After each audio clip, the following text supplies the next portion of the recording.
Hi, I'm Chuck Chvala, former Senate Majority Leader. And I'm Scott Jensen, former Assembly Speaker. We're the insiders. So, Scott, what's going to happen? Look in your crystal ball. We're economic experts. What's going to happen with the COVID economy after this is all done in Wisconsin? There's a lot of COVID money out there, a lot of federal spending. Where do you think we're headed? The big engine, of course, is the private sector. Where are we going, do you think? You know, Chuck, as I mentioned before in this show, economists have said that the amount of money the federal government is sending back to states is 100 times the actual revenue losses that states suffered during the COVID crisis.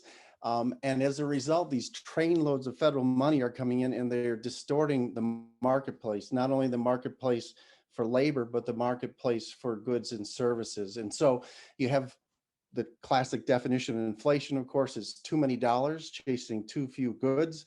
We have these shortages in all sorts of areas of the economy, and the federal government is pushing more cash into the economy. No surprise, we're seeing the rise of inflation, something I've been suggesting was coming for a year or two, and you and others have poo-pooed that. We're now seeing it pretty steadily. The numbers are showing inflation is coming back. We're also seeing the problem of a labor shortage. We're seeing people who are unwilling to work because, and it's a reasonable thing, the state plus the federal benefits are about $18 an hour. And, you know, you wouldn't go $18 an hour, I got to go to work every day, and $18 an hour, I don't have to go to work, $19, I got to go to work.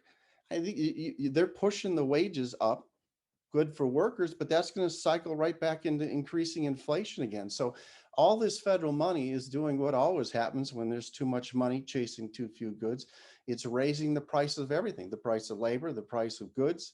And a lot of people alive today don't remember what inflation was like in the 70s and 80s.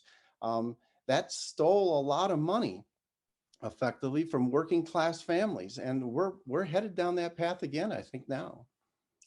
Well, I think one thing that is good is that workers are going to get paid a little bit more, but frankly, that issue is really, that's a short-term issue. That whole federal aid thing ends September 1st. So it's not going to have an impact long-term in the economy. But I'll tell you what, I do think that this is an opportunity and it should be taken by governments. And it looks like the Republicans in Wisconsin are not. We do have a huge amount of deferred infrastructure. In fact, one of the big things that people question about the United States is, can we step up on infrastructure and keep up with the Chinese? We're not, even on R&D for technology, but also on the fundamentals of roads, bridges, and broadband, and all these other things. We need to do that. This is an opportunity to do it. I don't see the Republican legislature doing it. And it's a tremendous maybe not once in a generation, once in maybe 100-year opportunity, and they're going to blow it. That's a big mistake. In spite of that, the Wisconsin economy is remarkably resilient across the country. And what you're going to see is the private sector is already doing well. In fact, there are a lot of businesses that did very well, even during the pandemic. I think you're going to see a wonderful rip-roaring economy. And frankly, the labor shortage, and there will be one, will simply be because there will be so many businesses doing so well.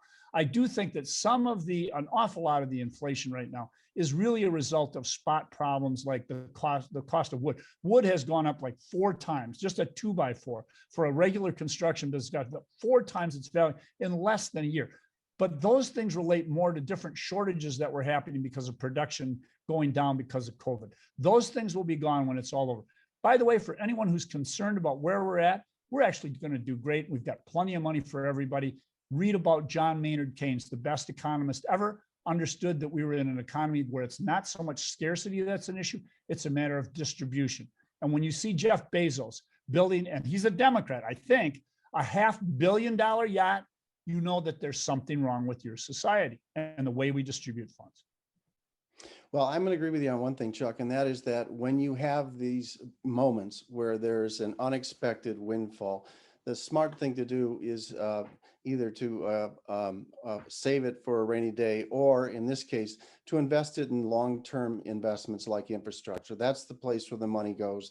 And that will also increase productivity and improve the economy in the long run. So those are smart investments. And hopefully after all of the knocking of heads in Madison, we're going to get to an answer like that when we're done with the state budget.